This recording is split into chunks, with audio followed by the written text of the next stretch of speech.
भगवान विष्णु कैसे बने तिरुपति बालाजी।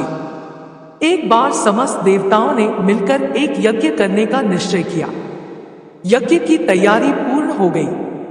तभी वेद ने एक प्रश्न किया तो एक व्यवहारिक समस्या आ खड़ी हुई।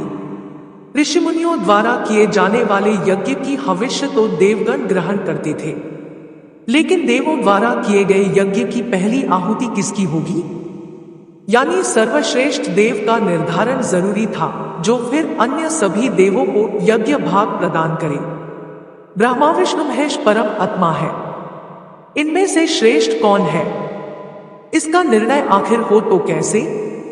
भृगु ने इसका दायित्व संभाला।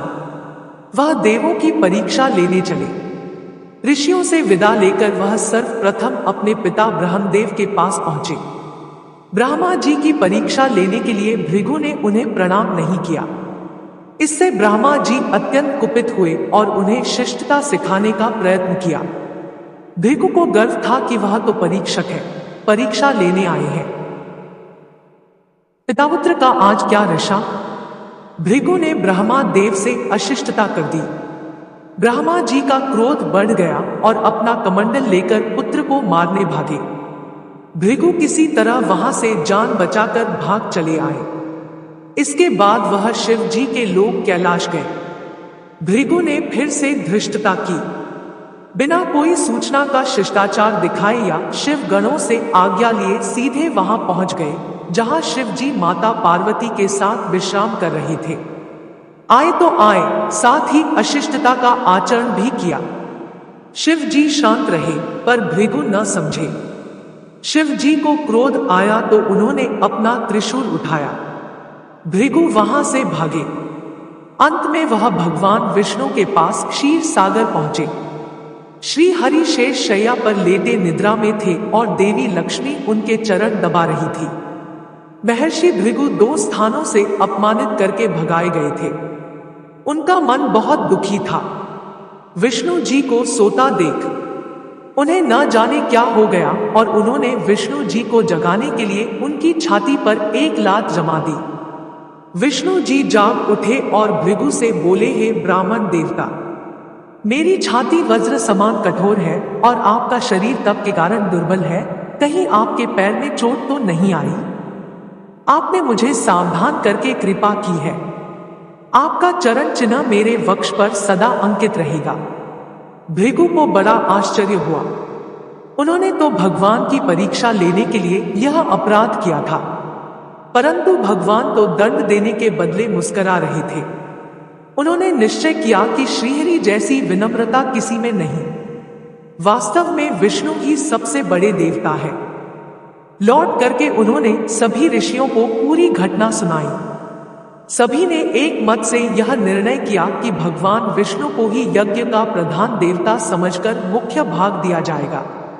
लेकिन लक्ष्मी जी ने भृगु को अपने पति की छाती पर लात मारते देखा तो उन्हें बड़ा क्रोध आया, परंतु उन्हें इस बात पर क्षोभ था कि श्रीहरि ने उद्दंड को दंड देने के स्थान पर उसके चरण पकड़ लिए और उल्टे क्षमा मांगने लगे। क्रोध से तमतमाई महालक्ष्मी को लगा कि वह जिस पति को संसार का सबसे शक्तिशाली समझती है, वह तो निर्बल है। यह धर्म की रक्षा करने के लिए अधर्मियों एवं दुष्टों का नाश कैसे करते होंगे। महालक्ष्मी ग्लानि में भर गई और मन श्रीहरि से उचाटन हो गया। उन्होंने श्रीहरि और बैकुंठ लोक दोनों के त्याग का निश्चय कर लिया। स्त्री का स्वाभिमान उसके स्वामी के साथ बंधा होता है। उनके समक्ष कोई स्वामी पर प्रहार कर गया और स्वामी ने प्रतिकार भी न किया।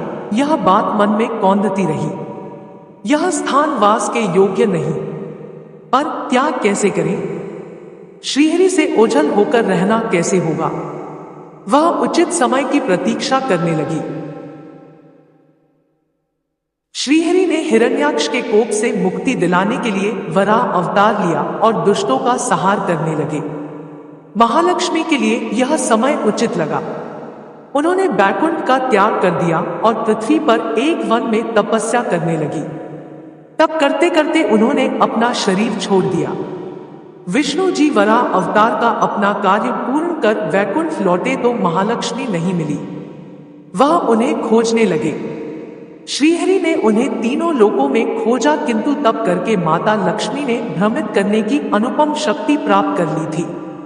उसी शक्ति से उन्होंने श्रीहरि को भ्रमित रखा।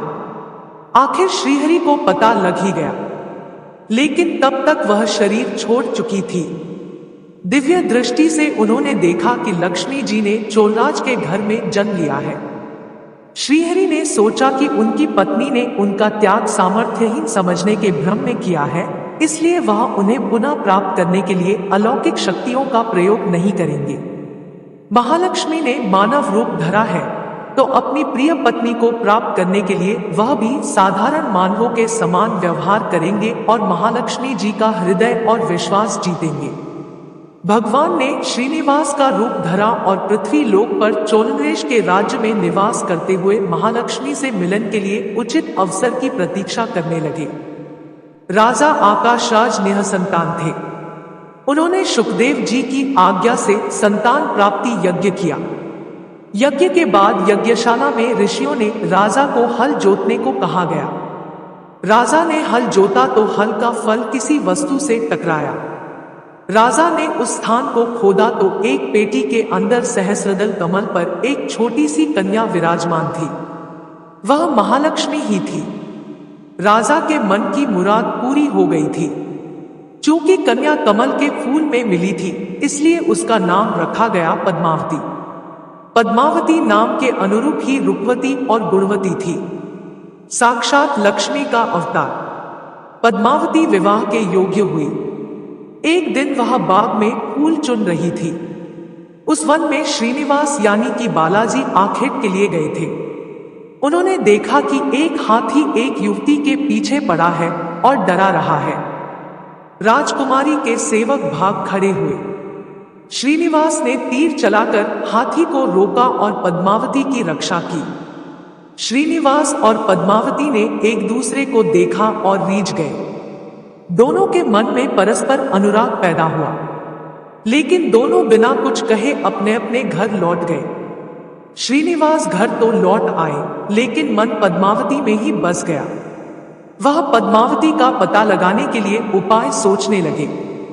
उन्होंने ज्योतिषी का रूप धरा और भविष्य बताने के बहाने पद्मावती को ढूंढने निकल पड़े।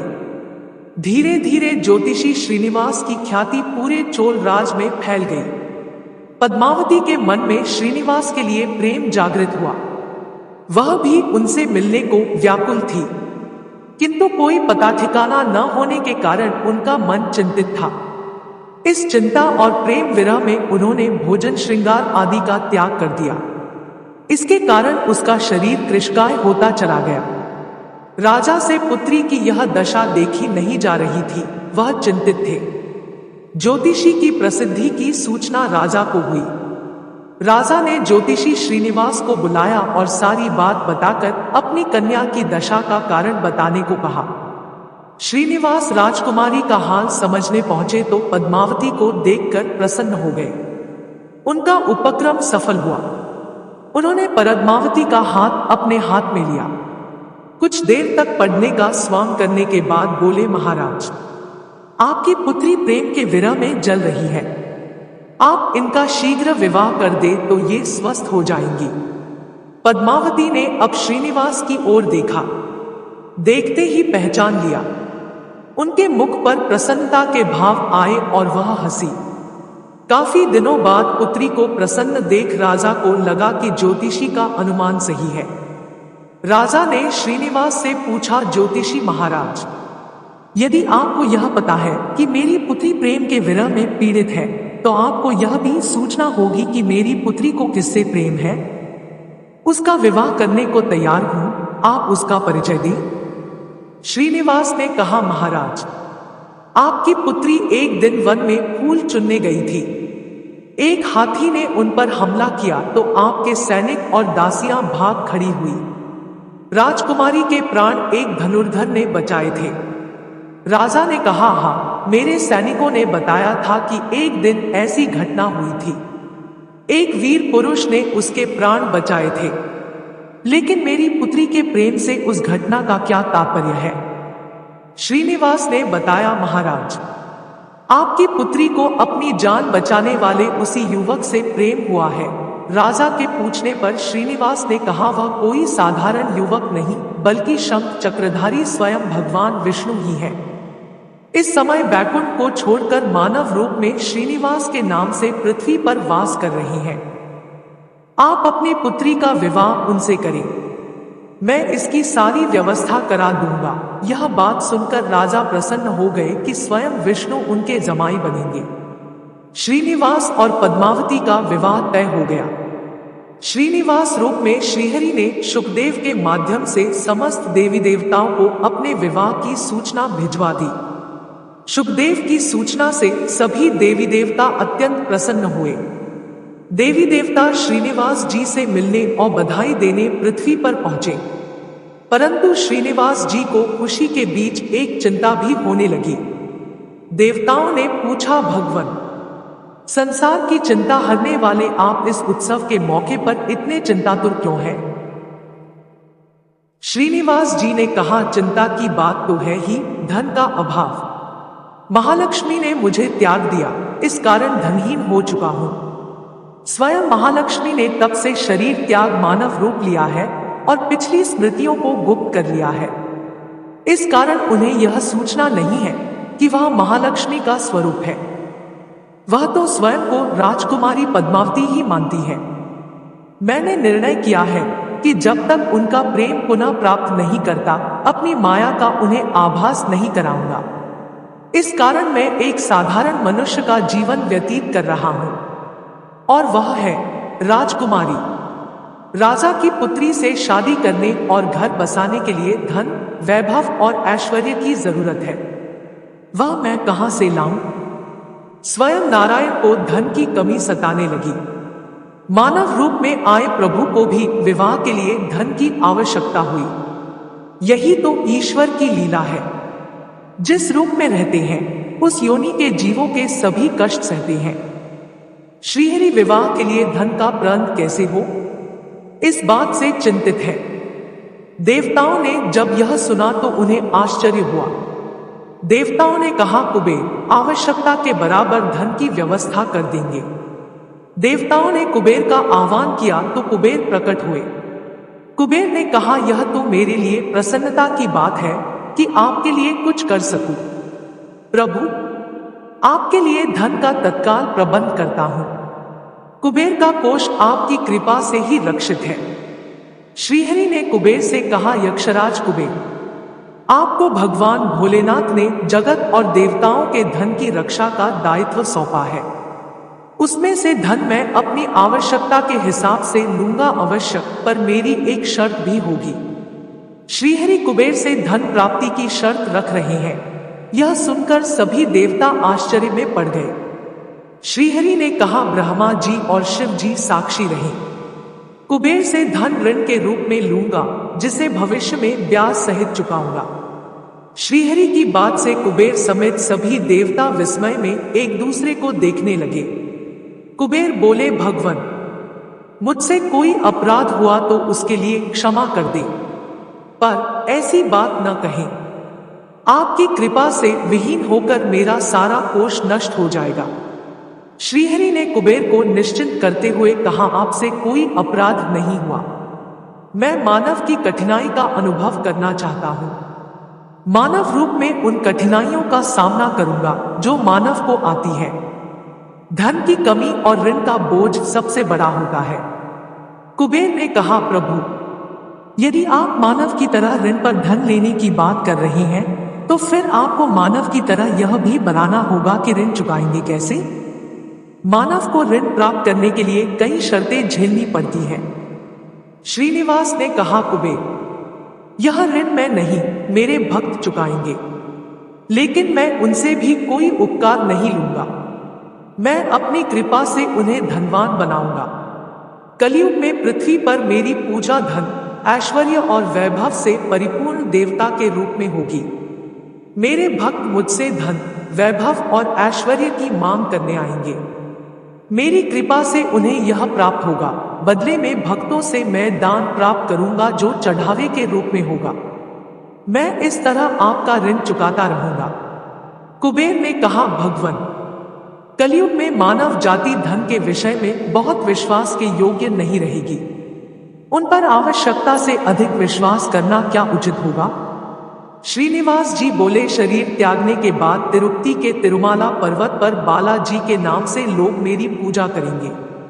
मेरे भक्तों की अटूट श्रद्धा होगी। वह मेरे आशीर्वाद से प्राप्त धन में मेरा हिस्सा रखेंगे। इस रिश्ते में न कोई दाता है और न कोई याचक। हे कुबेर, कलयुग के आखिरी तक भगवान बालाजी धन, ऐश्वर्य और वैभव के देवता बने रहेंगे। मैं अपने भक्तों को धन से परिपूर्ण करूंगा तो मेरे भक्त दान से न केवल मेरे प्रति अपना ऋण उतारेंगे बल्कि मेरा ऋण उतारने में भी मदद करेंगे। इस तरह कलयुग की समाप्ति के बाद मैं आपका मूलधन लौटा दूंगा। कुबेर ने श्रीहरि द्वारा भक्त और भगवान के बीच एक ऐसे रिश्ते की बात सुनकर उन्हें प्रणाम किया और धन का प्रबंध कर दिया। भगवान श्रीनिवास और कुबेर के बीच हुए समझौते के साक्षी स्वयं ब्रह्मा और शिव जी हैं। दोनों वृक्ष रूप में साक्षी बन गए। आज भी पुष्करणी तीर्थ के किनारे ब्रह्मा और शिव जी बरगद के पेड़ के रूप में साक्षी बनकर खड़े हैं। ऐसा कहा जाता है कि निर्माण कार्य के लिए स्थान बनाने के लिए इन दोनों पेड़ों को जब काटा जाने लगा तो उनमें से खून की धारा फूट पड़ी। पेड़ काटना बंद करके उसकी देवता की तरह पूजा होने लगी। इस तरह भगवान श्रीनिवास यानी कि बालाजी और पद्मावती यानी कि माता महालक्ष्मी का विवाह पूरे धूमधाम से हुआ, जिसमें सभी देवगण पधारे। भक्त मंदिर में दान देकर भगवान पर चढ़ा ऋण उतार रहे हैं, जो कलयुग के अंत तक जारी रहेगा। जय श्री बालाजी महाराज। ऐसी ही और वीडियो के लिए हमारे चैनल को सब्सक्राइब करें। धन्यवाद।